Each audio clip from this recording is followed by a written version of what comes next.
নাবালিকা কিশোরী কন্যাকে প্রেমের ফাঁদে ফেলে অপহরণ কাণ্ড সংঘটিত করে পালিয়ে ফেরার অভিযুক্তকে প্রচন্ড চাপের মুখে সপ্তাহ দিনের মাথায় জালে আটকাতে সক্ষম হয় স্বস্তি সুনাই পুলিশের। ধৃতকে হেফাজতে নিয়ে জিজ্ঞাসাবাদ অব্যাহত রেখেছে পুলিশ। উল্লেখ্য, গত বৃহস্পতিবার সুনাই থানা এলাকার কোনো এক নাবালিকাকে ফুঁসলিয়ে অপহরণ করার অভিযোগে সৈয়দপুর পঞ্চম খণ্ডের বাসিন্দা 30 বছর বয়সী যুবক শাহজান উদ্দিন লস্করকে অভিযুক্ত করেছিলেন নাবালিকার বাবা। সেই সময় নাবালিকাকে দ্রুত উদ্ধারের পাশাপাশি অভিযুক্তের গ্রেপ্তারের দাবিতে স্থানীয় সামাজিক এবং রাজনৈতিক মহল থেকে বেশ চাপে পড়েছিল সুনাই পুলিশ। এক পর্যায়ে পুলিশ থানা এলাকায় নানা স্থানে অভিযান চালিয়ে নাবালিকাকে উদ্ধার করতে সক্ষম হলেও পালিয়ে ফেরার হয়েছিল শাহজান লস্কর। অভিযুক্তকে গ্রেপ্তার করতে না পারায় পুলিশ রীতিমতো অস্বস্তিতে পড়েছিল। বুধবার শেষ পর্যন্ত পুলিশ প্রচন্ড চাপের মুখে ঘটনার সপ্তাহ দিনের মাথায় গোপন খবরের ভিত্তিতে কোনো এক গোপন আস্তানা থেকে অভিযুক্ত শাহজান লস্করকে জালে আটকাতে সক্ষম হয়। স্বস্তি পেয়েছে সুনাই পুলিশ। বৃহস্পতিবারে আমার দনেহরি প্রথম খণ্ড থেকে একটা মেয়ে কিডন্যাপিং হয়েছিল, নাবালিকা।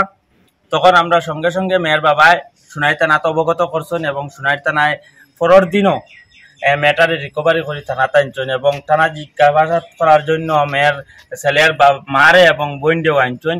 আনিয়া জোরদারভাবে তল্লাশি চালাইয়া এরপরে মেয়েরে কোর্টে হাজির করা হয়েছে, করিয়া মেডিকেল করাইয়া মেয়ে বাবার কাছে সমঝিয়ে দেওয়া হয়েছে এবং আমার ওসি স্যার না থাকার কারণে গত কয়েকদিন থেকে আসামিটা ফেরার আসলো।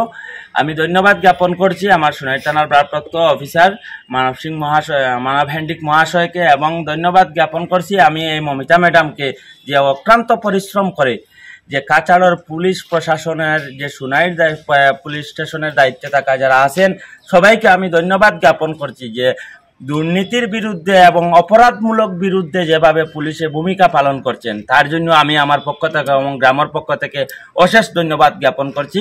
গতদিন ছেলেটাকে আমার মনে হয় খবর পেয়েছি যে মেডিকেলের এই তিমাতাকা থেকে অ্যারেস্ট করা হয়েছে এবং থানা জিজ্ঞাসাবাদ চলের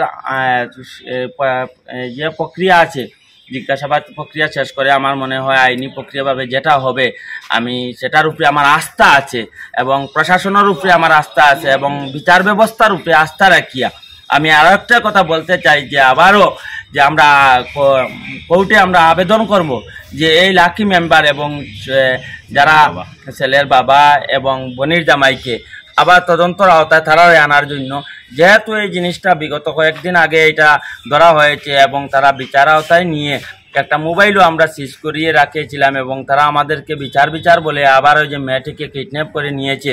তাই জন্য আমরা অত্যন্ত দুঃখিত এবং এই কাজের জন্য অত্যন্ত নিন্দনীয় আমরা ধিক্কার জানাই তাদেরকে এবং আমরা প্রশাসনের কাছে আমরা দাবি রাখি আর এই যে তিনজন যে বাবা এবং বোনের জামাই এবং যে মেম্বার তাদেরকে তদন্ত আওতায় আনার জন্য আমরা অনুরোধ করছি।